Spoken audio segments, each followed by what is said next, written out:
Hereditary. Holy fuck! Jeg orker ikke å play it cool for denne anmeldelsen her, for fy flate for en insane film. Hvem likte den? This guy.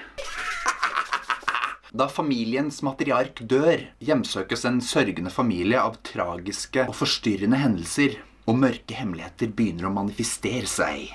Eller dukke opp. Jeg synes bare manifestere høres litt kult ut. Med Toni Collette, Gabriel Byrne, Alex Wolff og Millie Shapiro, og et par til, skrevet og regissert av Ari Aster. Hereditary handler i stor grad om sorg og tap, men ikke la deg lure til å tro at det betyr at det her er noen sånn tamme, dølle dramaskrekkgreier, eller drama med sånn litt skrekk i den og den scenen.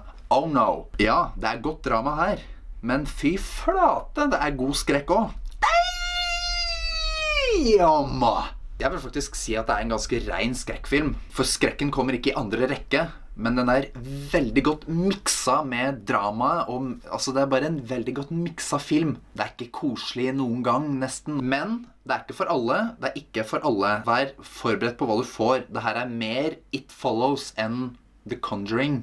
Det er en bra film og en kul skrekkfilm samtidig, liksom. Skuespillet er helt overlegent. Toni Collette gjør endelig skrekk-comeback. Hun spilte jo mora i Den sjette sansen, en annen skrekklassiker. Hun var fantastisk da, og hun er fantastisk her. Hun må være en av de beste. Jeg tror jeg synes det. De andre spiller også helt suverent, men det er liksom Toni Collette som er standouten da. Men han Alex Wolff gjør også en veldig god jobb. Kult å se han i noe sånn som det her. Gabriel Byrne kreves det ikke så mye av, men han er god, han også. Og hun Millie Shapiro, som det er vel Introducing, hun har jo ikke spilt i noen film før. Hun spiller også veldig godt som litt sånn snodig, ja, hun har jo et litt annerledes utseende, og passer veldig godt her. Jeg håper hun får en karriere etterpå. Pacinga er helt perfekt, faktisk. Oppbygginga fra starten er nydelig. Det var en gang, kanskje 1 minutt, at jeg tenkte litt sånn, ja, ok, nå kommer the turning point, nå blir det til en 7-er. Men så bare skjedde ikke det i det hele tatt. Det ble bare bære og bære, og kulere og kulere. Jeg er helt sånn på grensa til gåsehud nesten hele tiden når jeg prater om filmen. Jeg skal prøve å få vist deg det når jeg får det.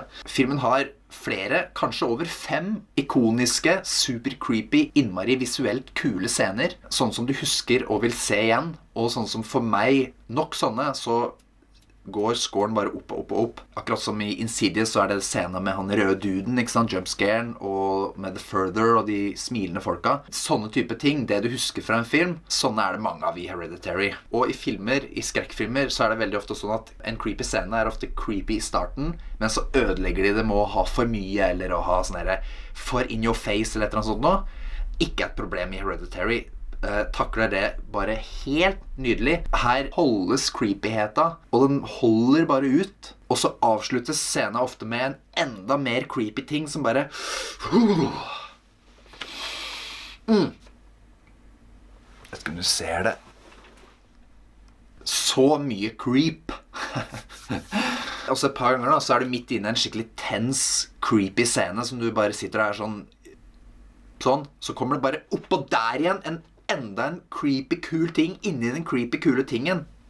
Mind blown meta-shit. Den er filmet herlig, passe artsy, sånn at snobbene kan like den, og kanskje ikke appellerer så mye til de som liker veldig blockbuster-type filmer.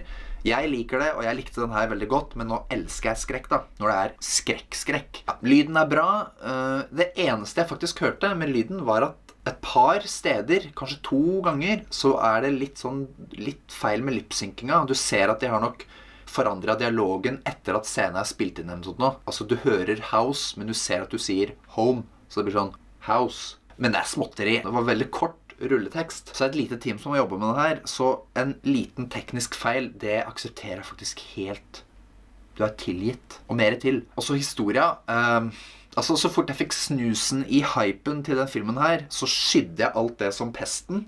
Jeg har ikke sett noen trailere, ikke lest noen omtaler, ingenting. Bare det jeg ikke har klart å unngå å se. Så jeg visste veldig, veldig lite, og det er så bra å ikke vite noe særlig. Jeg kunne bare nyte å se historia utfolde seg foran trynet mitt. Og angående historia så er det en rekke filmer jeg kunne sagt at den minner litt om den og litt om den og litt om den, men det ville bare spoile, så jeg kan si at den holdt meg gjettende. Kept me guessing. Jeg synes den var uforutsigbar. Jeg likte historia godt. Det foregår ganske mye forskjellige ting. Jeg har ikke sett noe helt lignende. Det er litt sånn Litt sånn som It Follows og The Witch og sånne nymotens bra skrekkfilmer, sånn psykologisk-aktig.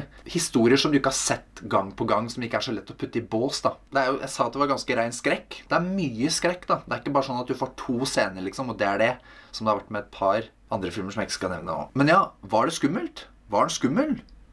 You bet your furry little ass. Jeg vil si til tider genuint legit skummel, men lite jump scares. Det er mye mer sånn stemningsskummel og skummel fordi du vet ting i historien, og du frykter hva du kommer til å se. Sånn type skummel, den kanskje er av de beste typene skummel. Når jeg ser en film som jeg merker at jeg begynner å like, og like mer og mer, og like godt, så underveis i filmen så blir det nesten litt ubehagelig, for jeg blir så redd for at filmen skal ødelegge det med en scene eller en vending som gjør at jeg bare Og sånn var det her også. Jeg ble veldig redd for at filmen skulle ødelegge, for jeg begynte å ane the contours av en ganske høy score. Men så kan jeg forsikre deg om at det kom ikke noe sånn dumt i Hereditary, for jeg gir Hereditary 10 av 10. Oh my god! Vet du hva, jeg var helt sånn giddy når jeg kom ut av den filmen der, for bare, herregud, det er en tier, det er en tier, det er en tier, det er en tier. Film betyr mye for meg, ass. Mot slutten så begynte jeg å ane at en tier var innen rekkevidde, og la oss si at jeg banka inn et par spiker i kista sånn, bare litt inn, sånn at de skulle sitte liksom, og i løpet av slutten av filmen så ble de bare banka inn, en etter en, og tieren var bare et faktum, faktisk før filmen var helt slutt. Nesten ingenting kunne skjedd da som hadde tatt vekk tieren, faktisk. Jeg er klar over at det her er min mening. Det betyr ikke at det her er en film alle vil like, absolutt ikke. Det er en litt artsy, den er litt slow, det er ikke bang, bang, bang, skrekk hele tiden. Det bygges opp, den tar seg tid, den er over 2 timer lang. Støtt Hereditary og se den på kino, please, hvis du liker film eller skrekk. Og det er ikke en sånn jumpscare type film, så du får nok ha popcornet ditt i boksen. Nå skal ikke jeg si det mer. Herregud, ass. Ok, kommenter, abonner, like, liste. Har du tenkt å se Hereditary på kino? Gjør det, gjennomfør det. Hva synes du i så fall? Er du enig? Var det en kul film? Ok, vi prates.